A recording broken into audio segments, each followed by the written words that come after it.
Pemirsa, bicara tentang cukai, ada dua hal substansi yang penting untuk kita ketahui bersama. Pertama adalah tentang barang yang kena cukai yang harus dibayarkan kepada negara. Yang kedua, ada transfer dana bagi hasil cukai tembakau dari pemerintah pusat ke daerah. Untuk mengupas dua hal ini, kita saat ini sedang terhubung dengan dua tokoh kita.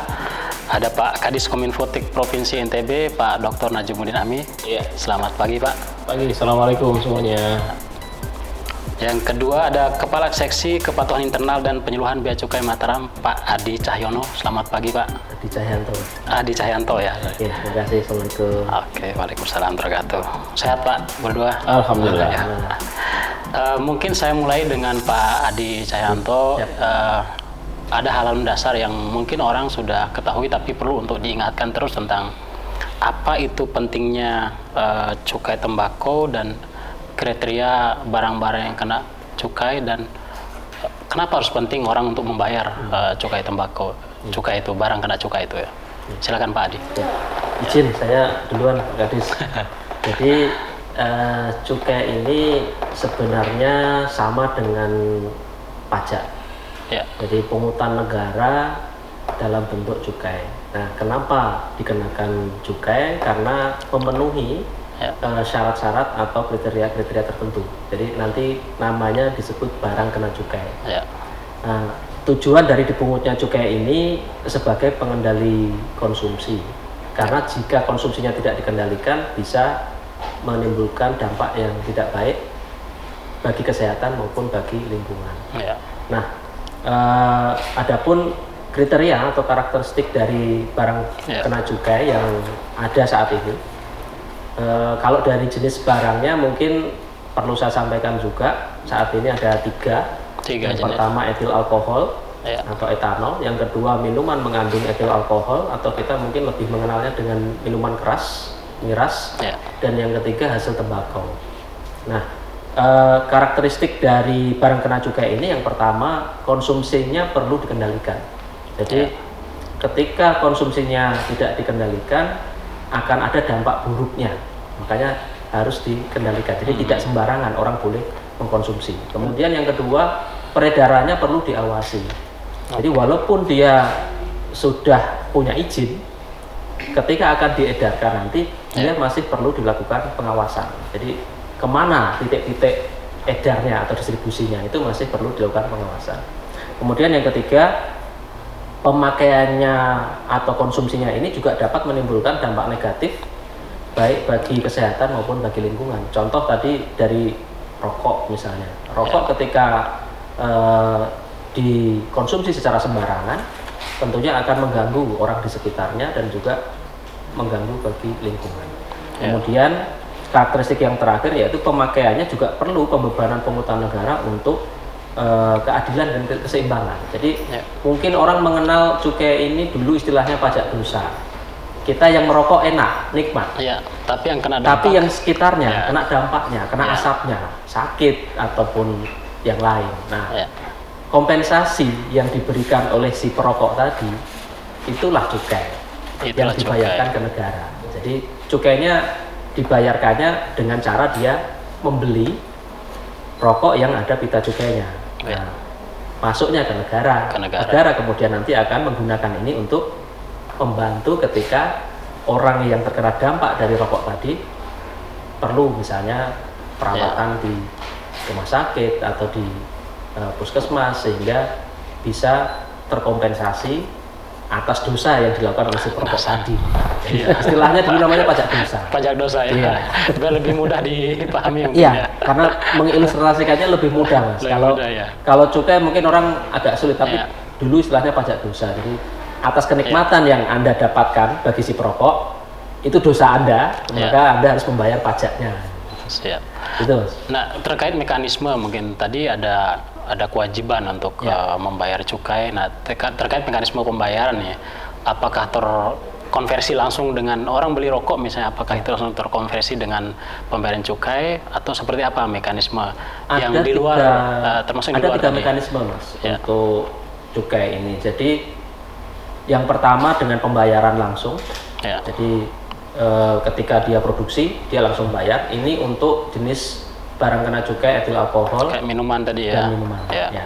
Miras. Kemudian ada yang dengan cara pelekatan pita cukai, ditandai dengan melekati pita cukai di barangnya sebelum dia diedarkan. Ini untuk hasil tembakau dan beberapa MMA juga menggunakan ini. Kemudian yang ketiga pembubuhan tanda pelunasan lainnya. Ya. Nah ini ada 3 mekanisme ini, tetapi pada prinsipnya dari 3 mekanisme pembayaran ini Mas, semuanya pasti didahului dengan melakukan pembayaran ke rekening kas negara. Ya. Jadi ada sistem billing di kami di Bea Cukai yang sudah tersentralisasi dan terkoneksi dengan teman-teman di kantor kas negara, teman kami di KPPN. Ini mereka melakukan rekonsiliasi. Kalau pengguna jasa sudah membayar billing tadi, maka akan ada notifikasi di sistem kami, yang kemudian nanti ini sebagai tanda bahwa pelunasan telah dilakukan. Selanjutnya boleh melakukan proses selanjutnya. Misalnya kalau dengan menggunakan pita cukai tadi, dia boleh mengambil pita cukainya di kantor kami, di dalam hal ini di Bea Cukai Mataram. Jadi tidak ada pembayaran manual di kantor. Semuanya menggunakan sistem billing. Jangan sampai ini nanti masyarakat salah nih, Pak saya mau beli pita cukai langsung dibayar di kantor. Tidak ada, justru tidak boleh karena semuanya menggunakan sistem billing. Itu kurang lebih. Tadi bicara juga tentang KPPN, ini soal pemasukan negara juga. Keadaannya sudah seperti apa sekarang pemasukan negara untuk kalau dari 3 jenis cukai tadi? Mungkin bisa saya sampaikan datanya ya. Jadi di-spill berapa jumlahnya supaya juga masyarakat bisa tahu ketika sudah membayar sudah berapa akumulasi yang sudah masuk ke negara gitu. Jadi kami di Bea Cukai Mataram ini membawahi semua Pulau Lombok. Jadi ada 5 kabupaten dan 1 kota yang kami tangani untuk perkembangan pembayaran cukai hasil tembakonya. Ini yang hasil tembakau saja ya Mas ya. 2019 itu sekitar 15,8 M. 15,8 M. Kemudian 2020 naik menjadi 19,8 M. 2021 agak turun, ini mungkin dampak pandemik, 16,5 M. 2022 naik lagi menjadi 18,8 M. 2023 saat ini data kami sampai dengan September 2023 capaiannya itu sudah 16,768 miliar. Jadi ini kontribusi cukai hasil tembakau yang dihimpun oleh Bea Cukai Mataram dari 5 kabupaten dan kota yang ada di Pulau Lombok. Karena di Sumbawa ada sendiri bea cukainya. Jadi untuk daerah di Sumbawa dihimpun di sana. Nah, ini kalau dibandingkan dengan target kami di tahun 2023 itu sudah di angka 97%. 97% cukai hasil tembakaunya. Jadi insya Allah 2023 ini akan tercapai nih Pak Kadis. Nah, kita harapkan dengan tercapainya ini nanti bisa mendukung secara nasional karena nanti kaitannya dengan Pak Kadis di BHCHT-nya itu akan dikembalikan ke daerah lagi. Nah, itu sebesar 3% dari total nasional tadi. Berarti sekarang masih progres ya untuk mengejar. Kami terus himpun terus sampai dengan akhir 2023. Berarti optimis sampai di angka 18 miliar atau kalau bisa targetnya 17,2 ya? miliar. Ini saat ini masih 16,7 miliar. 16,7. Jadi sekitar 97%. Ya insya Allah sih. Mohon doanya bisa tercapai. Ya. Mungkin Mas Adi, masyarakat juga sudah sering melihat ya di pinggir-pinggir jalan itu ada banner, ada spanduk yang terang sekali tulisannya gempur rokok ilegal. Itu juga perlu dijelaskan ke masyarakat apa tujuan dari ini gempur rokok ilegal ya. Jadi gempur rokok ilegal ini pada awalnya mungkin kalau masyarakat ingat sebelum 2019 kami menggunakan istilah stop rokok ilegal. Dulu slogannya dengan logo gini ya. Gestur tangan gitu ya. Stop. Nah, 2019 berubah menjadi gempur rokok ilegal. Seperti ini. Ini. Oh, biar enggak kampanye mungkin ya. jadi logonya sekarang jadi gini, gempur rokok ilegal. Nah, ini adalah program nasional dalam rangka menekan peredaran rokok ilegal. Jadi ini di seluruh kantor bea cukai di seluruh Indonesia. Tidak hanya di Lombok atau di Mataram saja, tapi seluruh bea cukai se-Indonesia melaksanakan gempur rokok ilegal ini bekerja sama dengan Pemda terutama dan juga aparat penegak hukum yang lain untuk menekan peredaran rokok ilegal. Siap. Itu kan soal kampanye tadi, berarti kan ada peredaran juga kan? Kalau sampai ada kampanye kan berarti ada situasi peredaran rokok ilegal. Sampai kita juga sering menulis ada raja gabungan ya di beberapa tempat. Itu sebenarnya bisa digambarkan nggak kondisi rokok-rokok ilegal yang beredar di NTB itu? Jadi awalnya gempur rokok ilegal ini sebenarnya karena dari bea cukai sendiri menyadari kami itu tidak bisa bergerak sendiri. Awalnya semuanya kan kami kerjakan sendiri, Pak Kadis. Terus kemudian kita sadar di masing-masing daerah ini tuh kita tidak akan bisa bergerak sendiri karena yang paling paham tentang wilayahnya, yang paling paham tentang daerahnya justru adalah dari Pemda. Makanya kami ajak Pemda untuk masuk dalam tim gempur rokok ilegal tadi. Salah satunya adalah dengan membentuk tim Satgas namanya. Jadi bentuk upaya yang dilakukan dalam gempur rokok ilegal ini tidak hanya represif saja, Mas. Kami mengawali dengan upaya-upaya preventif. Apa itu? Sosialisasi. Tadi yang disebutkan tadi. Ketika ada baliho, ada iklan, ada misalnya pengumpulan massa yang kemudian diberikan sosialisasi tentang bagaimana sih ciri-ciri rokok ilegal itu. Nah, itulah upaya preventif yang dilakukan oleh Bea Cukai bekerjasama dengan Pemda. Karena memanfaatkan dana bagi hasil tadi yang ditransaksikan dari cukai tadi. Nah, kemudian jika ternyata setelah dilakukan upaya preventif kok masih nekat juga, kok tidak sadar juga, ya mohon maaf. Langkah terakhir kami terpaksa melakukan represifnya dengan dibentuk tim Satgas tadi. Kami lakukan penindakan di tempat-tempat yang masih dijumpai melakukan transaksi rokok ilegal. Jadi nanti harapannya dengan gempur rokok ilegal secara masif, secara nasional ini, semua masyarakat bahkan juga bisa ikut serta. Apa itu, Mas? Kalau misalnya punya informasi, nah tolong share ke kami, Bea Cukai ataupun ke Pemda untuk kami tindak lanjuti. Tindak lanjutinya bisa berupa pemeriksaan, bahkan bisa sampai penindakan. Langkah terakhir adalah penindakan. Jadi represif itu intinya terakhir, Mas. Kami pasti akan melakukan langkah-langkah preventif terlebih dahulu. Siap. Kalau bisa disebutkan sudah berapa jumlah yang sudah hasil dari penindakan dari 3 jenis tadi, yang miras dengan yang mungkin rokok? Kalau ditanya gambaran angkanya, kita yang paling gampang itu pada saat melakukan kegiatan pemusnahan. Jadi terakumulasi semua pada saat pemusnahan. Hasil akhir dari kegiatan gempur itu adalah ketika barang-barang itu sudah dilakukan pemeriksaan. Ternyata kami hanya mendapatkan penjual-penjual yang mereka tidak tahu dari mana diproduksinya rokok-rokok ilegal itu, ya akhirnya kita lakukan pemusnahan barang. Kalau di sidang mungkin pemusnahan barang bukti.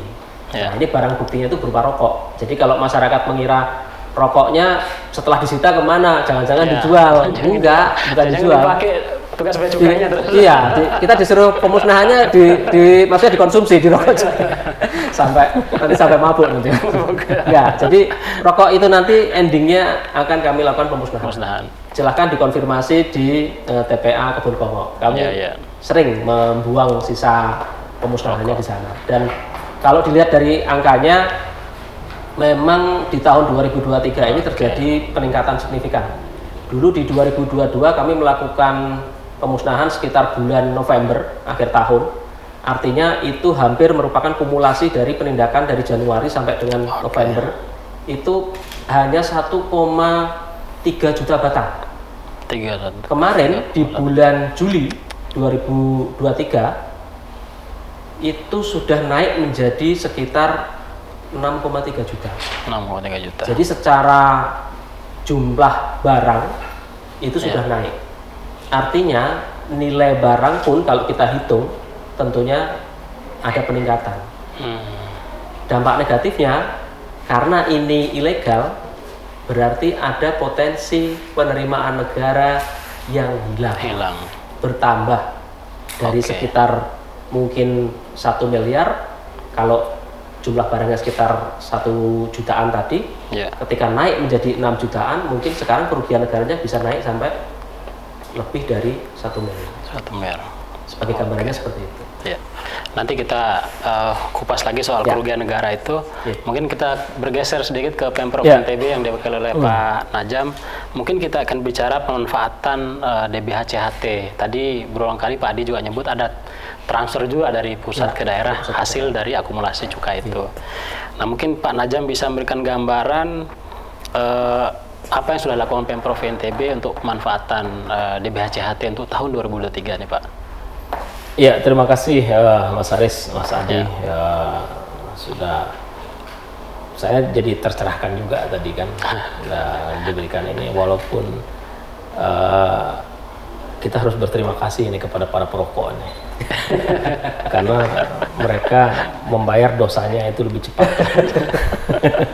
Biasanya kan dosa itu dibayar nanti di akhir kan. Dosa lebih awal ya. Sekarang ini dibayar lebih cepat. Alhamdulillah, saya sudah lama sekali nggak merokok. Ya, jadi saya tidak termasuk penyumbang pajak dari pajak juga tidak dari pajak dosa ini. Kalau ada dari bea cukai yang merokok ini berarti turut membayar pajak. Ada kesadaran juga. Iya, ada kesadaran juga. Ya, jadi memang kita dari pemerintah Provinsi Nusa Tenggara Barat menyadari bahwa NTB ini kan sebagai salah satu dari produsen dari tembakau. Nah, karena kita ini produsen dari tembakau, maka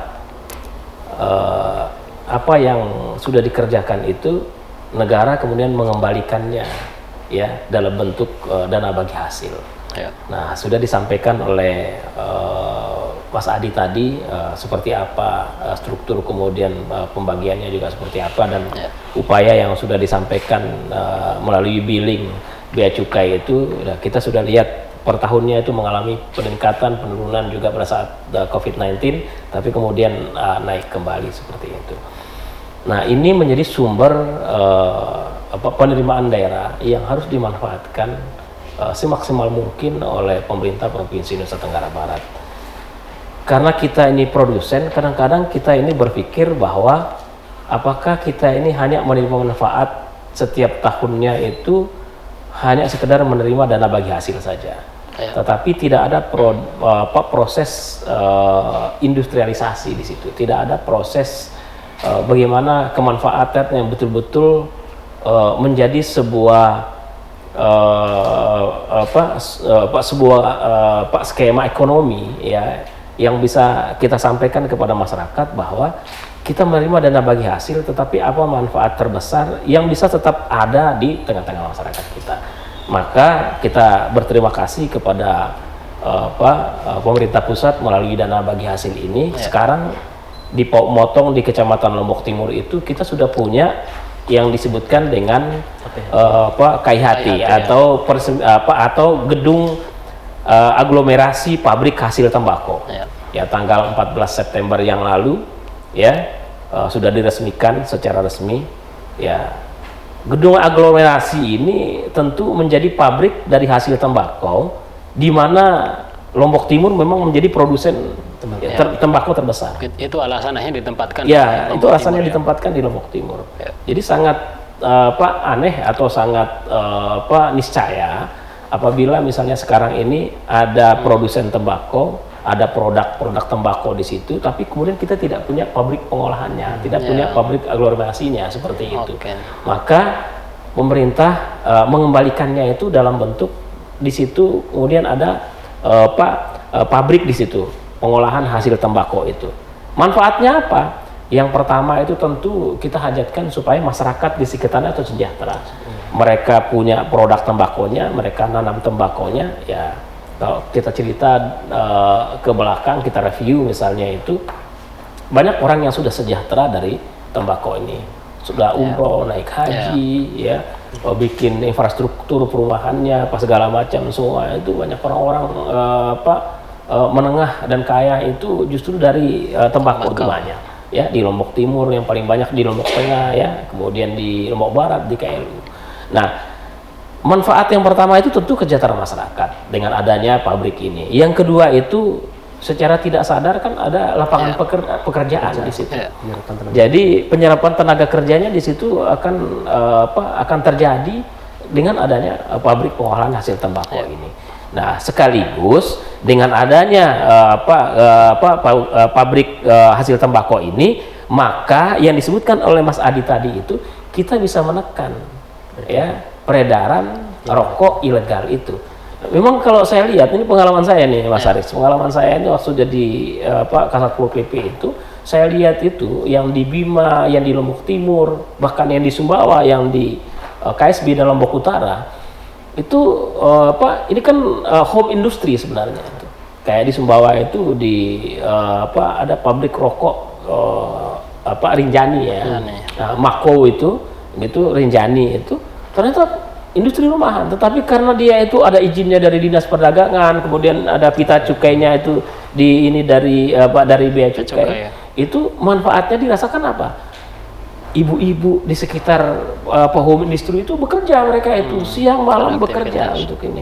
Nah, hadirnya pabrik aglomerasi pabrik hasil tembakau ini sekaligus menekan peredaran dari rokok ilegal yang berasal dari luar daerah. Kemudian apa manfaat berikutnya itu? Manfaat berikutnya itu tentu sesuai dengan ketentuan di bidang cukai, publikasi, kemudian sosialisasi terkait rokok ilegal ini yang dilaksanakan melalui seluruh platform media, ya, baik itu media luar ruang seperti yang Mas Aris sampaikan tadi itu, pemerintah kabupaten kota di balihonya masing-masing itu gempur rokok ilegalnya itu dengan kerjasama dengan bea cukai baik itu di Pulau Sumbawa maupun yang ada di Pulau Lombok. Nah, manfaat yang kita rasakan berikutnya itu adalah ada kesatuan kolaborasi dan sinergi di dalam kita melakukan pemberantasan rokok ilegal ini.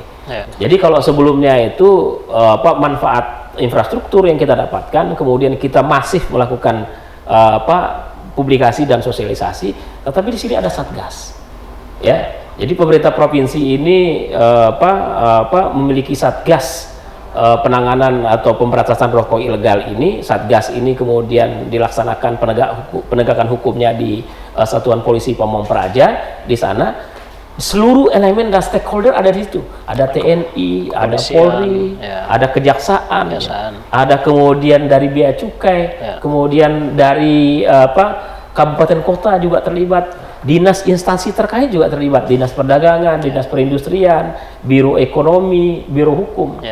Nah, pada saat Satgas ini turun kepada masyarakat, ya, bukan hanya memberikan dampak kepada kenyamanan, keamanan, ketertiban, ya, dan penertiban terkait dengan rokok ilegal itu, tetapi juga memberikan keyakinan bahwa penegakan hukum itu terjadi.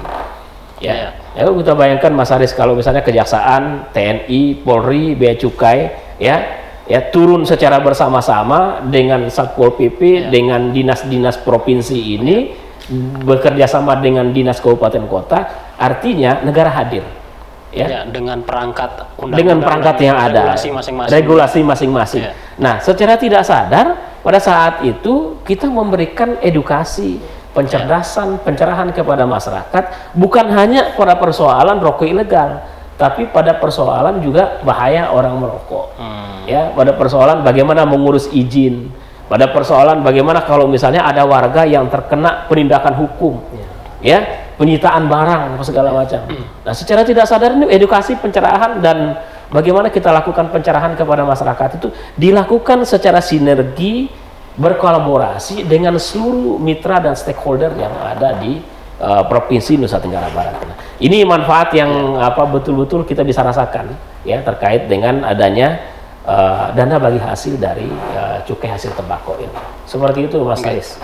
Ya, kalau soal sasaran distribusi tadi kan juga disebut ada KIHT di situ yang beroperasi, itu kan direct langsung kepada petani dan industri tembakau. Tapi juga yang pernah kita dengar adalah ada sasaran lain juga seperti kesehatan, ada sektor pertanian dan sektor lain. Nah, ini juga mungkin Pak Najam bisa menjelaskan bahwa cukai ini juga terdistribusi juga ke mana-mana gitu. Iya. Jadi sebenarnya ada beberapa bidang yang memang disasar dengan dana bagi hasil ini. Jadi yang pertama itu tentu bidang kesejahteraan masyarakat ya, Kesmas. Kemudian yang kedua itu Gakum, penegakan hukumnya. Kemudian juga ada di bidang kesehatan. Nah, adapun di sektor lain kita ini melakukan kegiatan, salah satu misalnya Dinas Kominfotik bersinergi dengan Bea dan Cukai dengan dinas OPD yang lain juga melakukan sosialisasi dan publikasi ya, seperti itu. Nah, kita sekarang misalnya kenapa penting kita anggarkan atau kita kembalikan anggaran ini ke bidang kesehatan misalnya itu. Nah, bidang kesehatan itu kita pertama itu melakukan pelayanan kesehatan itu baik itu secara promotif, kemudian preventif maupun secara kuratif. Jadi ada rehabilitasinya juga dilaksanakan di situ. Nah, dana bagi hasil ini juga dilakukan untuk peningkatan sarana prasarana fasilitas kesehatan kita juga. Ya, alkesnya di kabupaten kota itu juga dilakukan. Kemudian penyediaan peningkatan sarana prasarana fasilitas sanitasi, ya, kemudian pengelolaan limbah dan air bersih, dan nah ini yang lebih penting juga ini, pembayaran iuran jaminan kesehatan penduduk yang didaftarkan oleh pemerintah daerah termasuk pekerja yang terkena pemutusan kerja. Jadi sudah mulai berkembang. Ya, sudah mulai berkembang. Jadi kalau misalnya yang 1.1, poin 2 dan 3 yang saya sebutkan tadi itu sudah terbiasa kita laksanakan. Betul, ya, alkes sudah biasa. Ya, alkes sudah biasa, sarana kesehatan juga sudah biasa. Itu untuk membackup. Kenapa? Karena orang merokok ini yang paling dekat itu adalah persoalan kesehatannya. Betul. Pasti persoalan kesehatan yang paling dekat ini. Kalau merokok tiba-tiba mereka batuk, kena TBC, kemudian paru-paru, segala macam, pasti orang mengatakan ini gara-gara merokok. Padahal di bungkus rokok itu sudah ada peringatannya.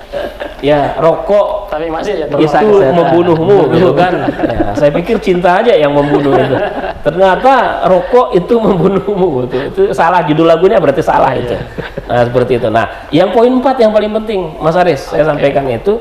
Kita sekarang ini sudah menyasar kepada pembayaran iuran jaminan kesehatan penduduk yang didaftarkan oleh pemerintah daerah.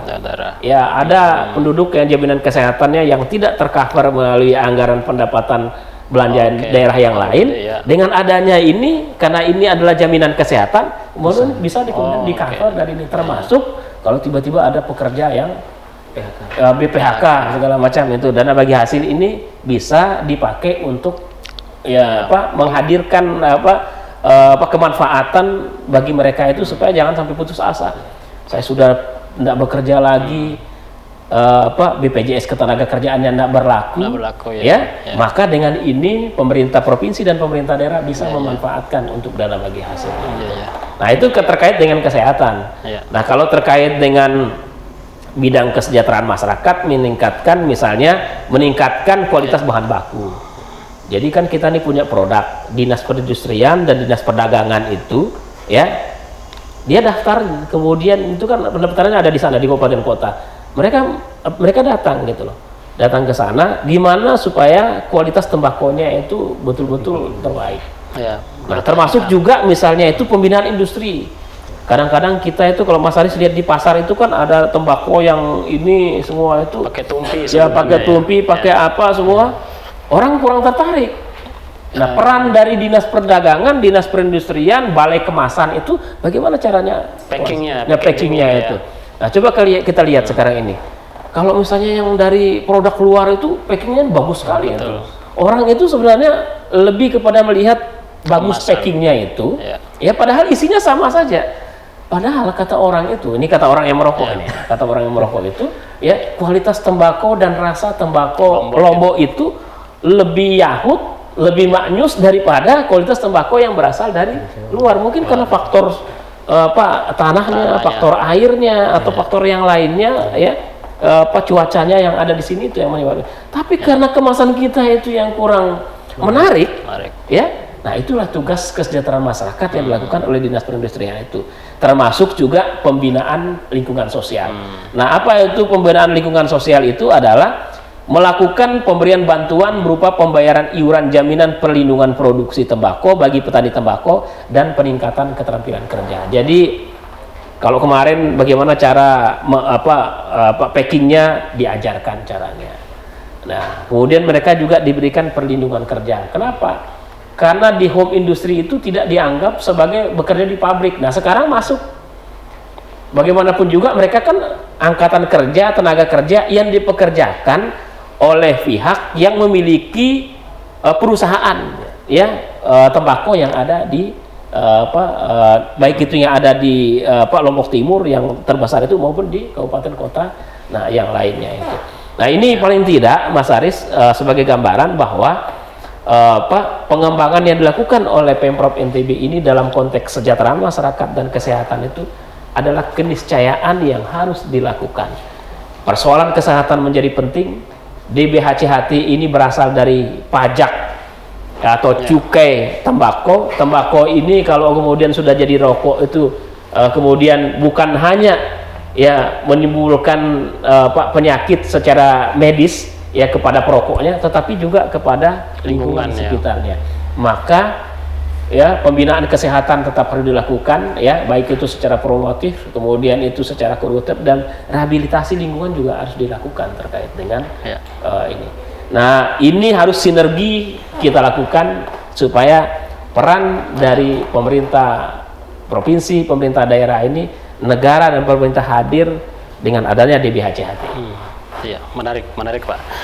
Ya, kalau bicara soal asas manfaatan tadi dari cukai tembakau, tentu pemerintah daerah ekspektasinya ini kan terus akan meningkat terus transfer pusat. Nah, untuk menjaga konsistensi supaya transfer ini tetap ya minimal dia tidak turun Pak, atau maksimal dia bisa akan tetap naik. Itu apa upaya yang sinergitas saja, kan tidak bisa bekerja sendiri pemerintah daerah untuk memaksimalkan perolehan cukai sehingga transfer yang 3% itu bisa lebih maksimal, itu seperti apa nanti Pak? Ya. Jadi memang ini yang coba kita lakukan upaya. Paling tidak kita mempertahankan apa yang sudah ada. Itu yang saya sebutkan tadi itu, bahwa sekarang ini kan produsen kita ini kan ada di petani-petani tembakau ini. Maka peran dari dinas-dinas terkait ini harus tetap dilakukan. Nah, sekarang ini penjabat gubernur kita punya program Jumat Salam. Nah, program Jumat Salam ini salah satu fungsinya itu adalah melakukan kunjungan berjumpa dengan masyarakat ya, untuk melihat persoalan-persoalan apa saja yang terjadi di tengah-tengah masyarakat. Nah, salah satu yang coba kita akan potret kemudian kita akan lihat itu adalah potensi-potensi daerah ya yang bisa menghasilkan pendapatan asli daerah kemudian penerimaan negara. Nah, seperti itu.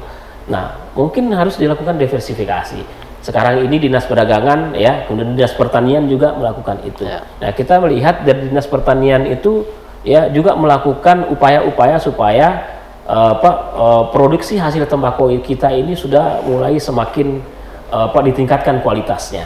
Ya, lahan-lahan pertanian kita itu juga bukan hanya ternyata di Lombok Timur sama Lombok Tengah saja. Ternyata di Sumbawa juga menjanjikan.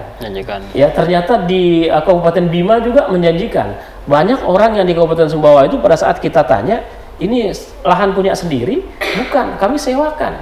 Nah, pada saat saya sampaikan kepada Kepala Dinas Pertanian bahwa ini juga disewakan, kenapa tidak kemudian Dinas Pertanian kemudian Dinas Perdagangan itu sinergi supaya para petani sendiri yang kemudian mereka menanam tembakonya ini, dan ini akan memperluas ya lahan dari ya petani tembakau kita ini. Jadi kalau kemarin itu disewakan, ya sekarang petani kita dorong atau didorong dengan program yang ada di Dinas Pertanian itu supaya mereka itu betul-betul bisa menikmati sendiri. Ya, sampai kemudian dari hulunya sampai ke hilirnya ini, apalagi kita ini kan punya program industrialisasi. Petani kemudian sudah bisa diajarkan ya di kita ini nanam tembakonya ya, kemudian diproduksi tembakonya itu dengan berbagai macam variannya, jenisnya itu, bahkan sampai di packaging kemudian dikemas dengan sedemikian rupa, bukan hanya untuk kita saja di sini, tetapi juga kita bisa kirim ke Surabaya, kita bisa kirim ke Jakarta, kita bisa kirim ke tempat-tempat yang lainnya. Ini sedang dalam proses dilakukan bahkan bisa bakal ekspor, tapi memang packagingnya harus ini.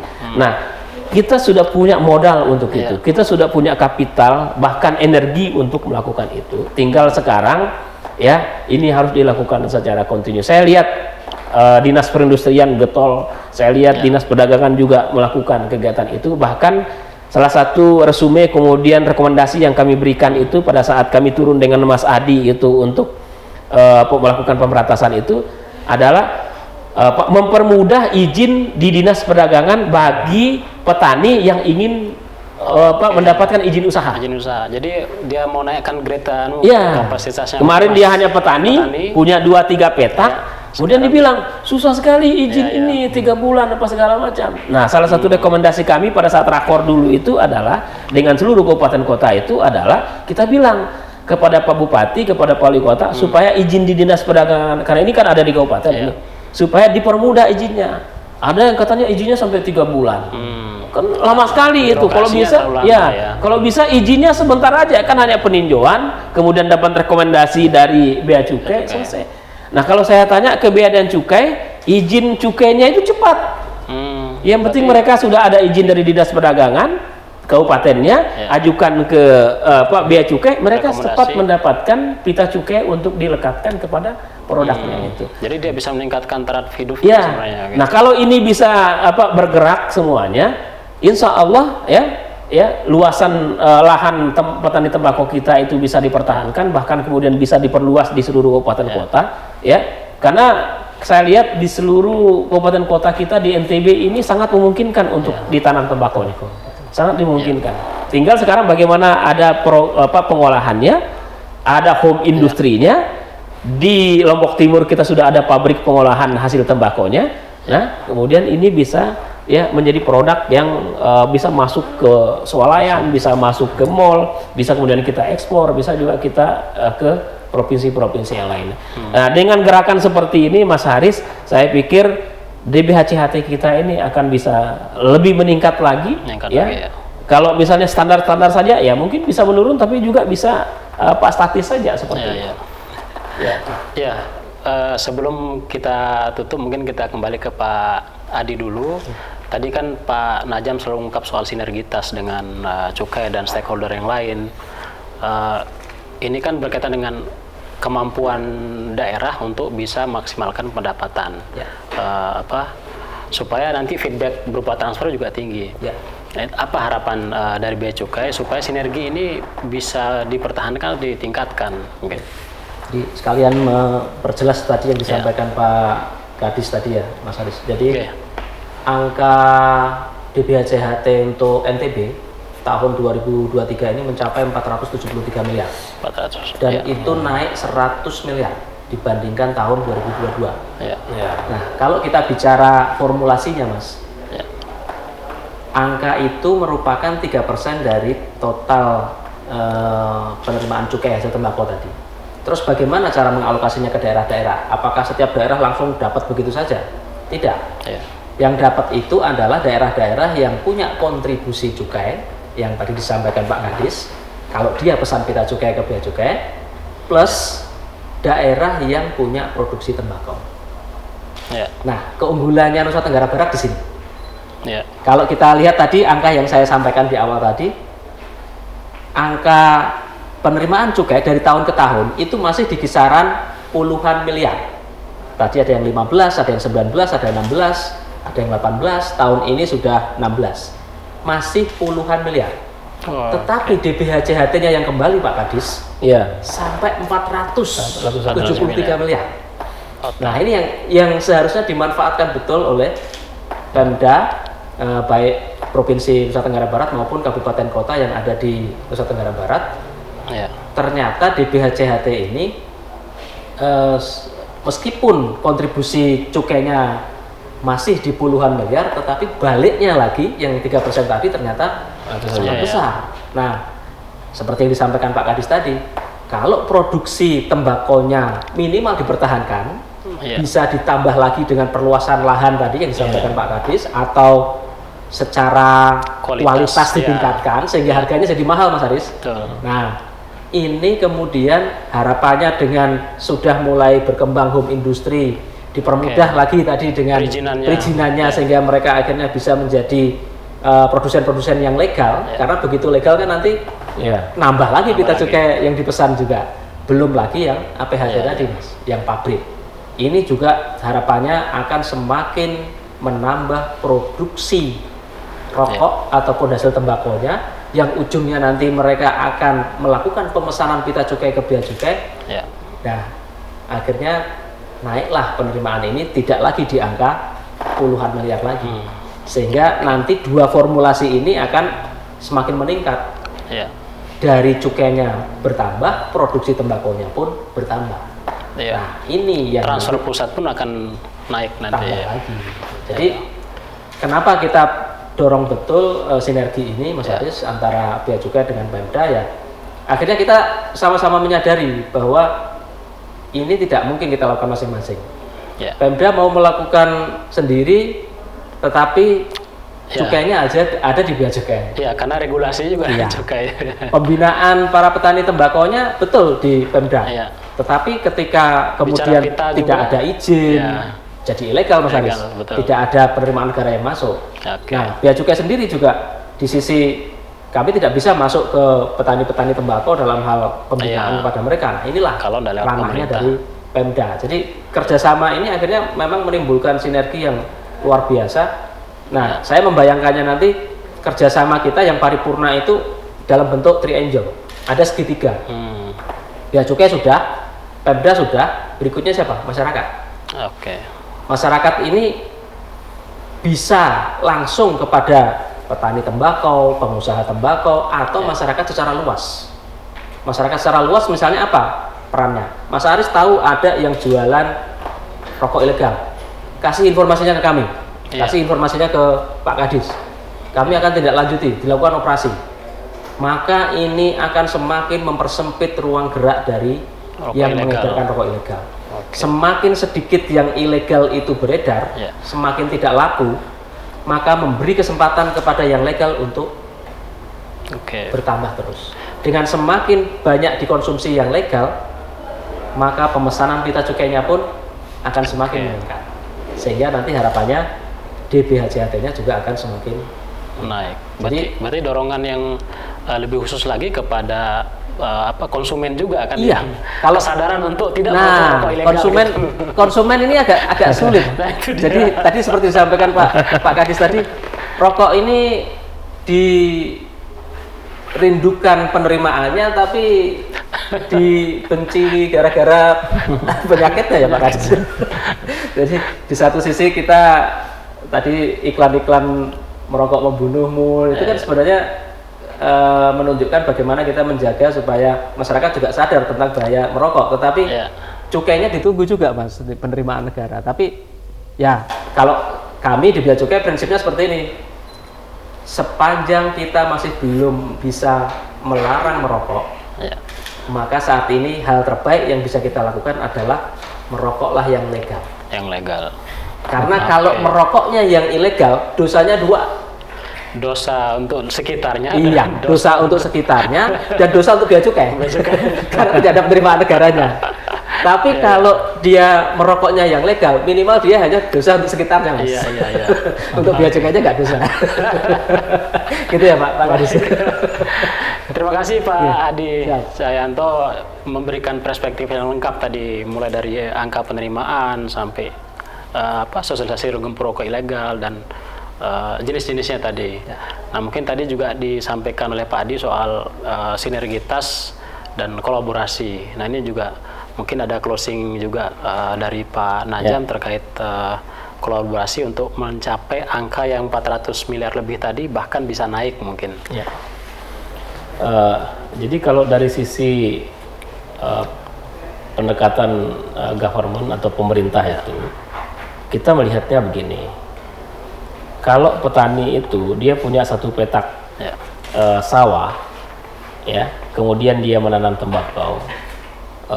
Mungkin Mas Haris nggak percaya. Dulu saya juga pernah nanam tembakau bersama dengan orang tua saya nanam tembakau di kebun kami, di ladang kami. Saya pernah merasakan bagaimana kita rajang tembakau itu ada kayu, kemudian tembakonya kita gulung-gulung bulat gitu ya. kemudian setelah itu dengan pisau yang tajam itu kita cacah ya. Kita cacah. Itu saya di sesi itu saya pernah merasakan. Tapi pada saat kita jadikan dia tumpi, ya, hasil kita itu 2-3 pohon itu kemudian kita jadikan tumpi begini, pada saat kita jual itu murah. Pada saat kita jual itu murah gitu lah.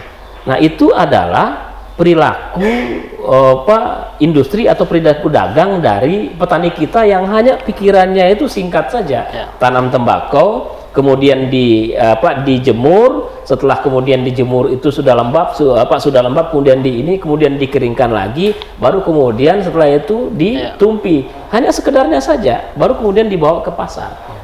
Nah, apa peran pemerintah di situ? Yang ingin saya sampaikan itu, bagaimana caranya supaya satu petak sawah itu, apabila kalian punya kesadaran di situ itu pendekatan dinas pertanian dilakukan, pendekatan dinas perdagangan dilakukan, ya, kemudian hanya satu helai daun menghasilkan satu bungkus rokok, karena di situ sudah ada pitanya, pita cukainya, di situ sudah ada izinnya, apa segala macam.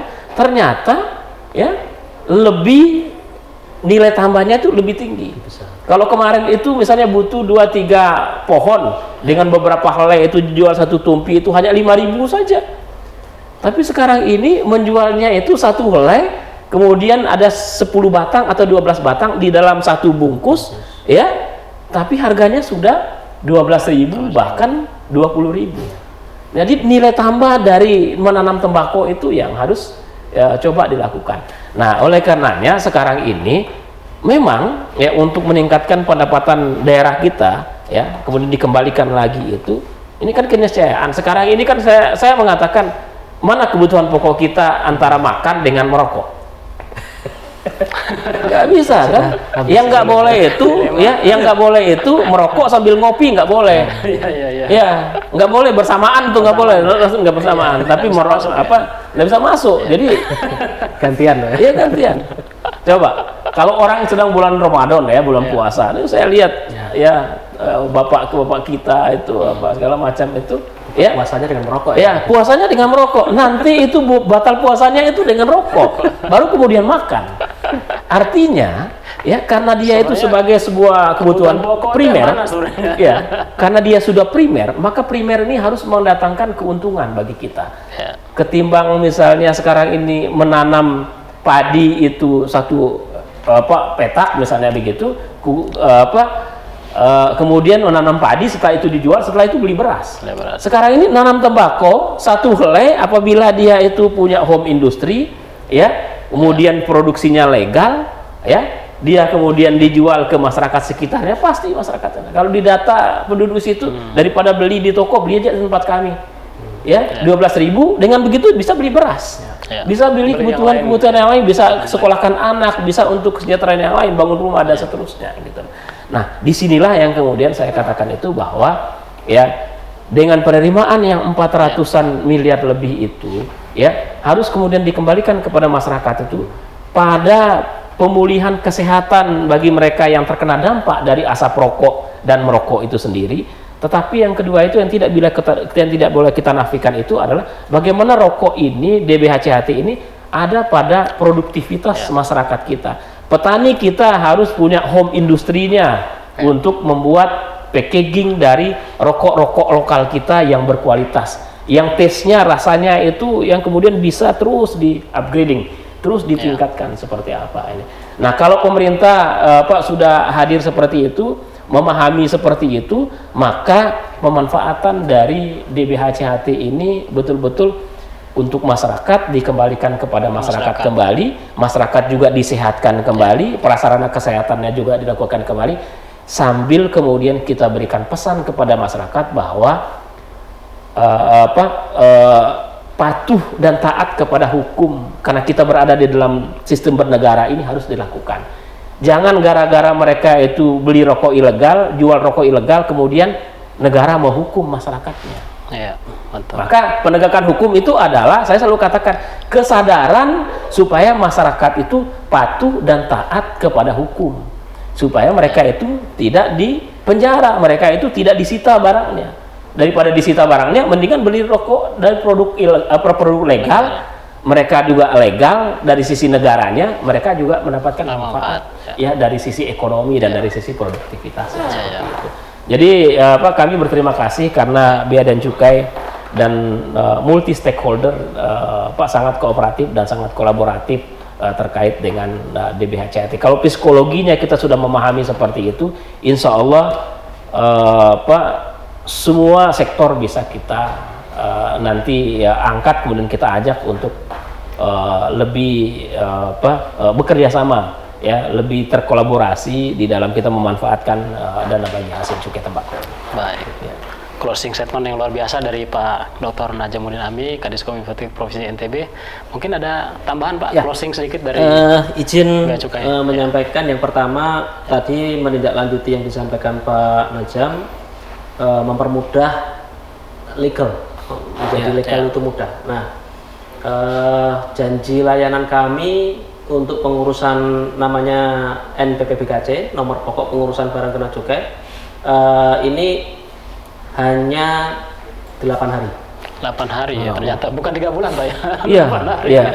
Jadi alhamdulillah total 8 hari. Jadi yang pertama tadi yang disampaikan Pak Kadis tadi, prosesnya yang pertama adalah cek lokasi, kemudian yang kedua menyampaikan kelengkapan persyaratan perizinan, salah satunya dari PTSP, NIB. Nah itu total waktu yang dibutuhkan hanya 8 hari. 8 hari. Jadi masyarakat kami yakinkan tidak usah khawatir kesulitan, karena di kami juga nanti pasti akan kami berikan asistensi. Misalnya Pak, kami belum dapat ini, kami belum dapat itu. Oh silahkan hubungi ini, silahkan hubungi itu. Sehingga mereka nanti akan jadi yang legal, karena prinsipnya legal itu mudah.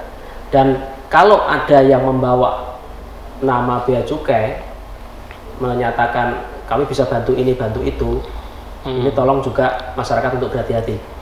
Intinya kami tidak pernah menjanjikan dengan memungut biaya, semuanya gratis. Semuanya gratis ya.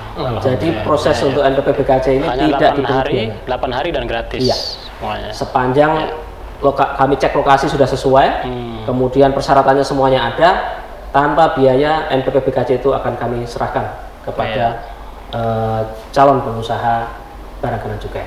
Dan kami juga mohon bantuan dari masyarakat jika nanti menemukan peredaran rokok ilegal, Pak Kadis, Mas Haris, tolong laporkan ke kami, kantor Bea Cukai Mataram di nomor WA 0818 0794 5000. Oke, bisa diulang sekali ini lagi. Bisa WA. Bisa diulang sekali lagi, Pak. Ya, 0818 0794 5000. Oke. Ini nomor WA kantor kami, silahkan jika nanti ada menemukan peredaran rokok ilegal di warung-warung, di toko-toko atau yang lainnya, kami akan tindak lanjuti baik sendiri maupun bekerjasama dengan Pemda. Pada saat kami ada operasi gempur, otomatis kami akan bekerjasama dengan Pemda. Tapi jika tidak ada, kami akan tindak lanjuti sendiri. Dan jangan khawatir, semuanya nanti akan mendapatkan konsekuensi sesuai dengan perbuatannya. Kalau yang sudah benar, yang sudah legal, justru akan kami bantu. Seperti yang disampaikan Pak Kadis tadi. Tapi bagi yang ilegal, Mas Haris, mohon maaf. Detik ini kami menyatakan akan menggempur rokok ilegal. Penindakan lari dengan represif. Iya. Ya, terima kasih. Terima kasih Pak Adi Cahyanto dari Bea Cukai Mataram, Pak Kadis Kominfo Provinsi NTB, Pak Dr. Najamuddin Ami, terima kasih waktunya. Demikian sosialisasi gempur rokok ilegal hari ini. Sampai jumpa pada kesempatan berikutnya.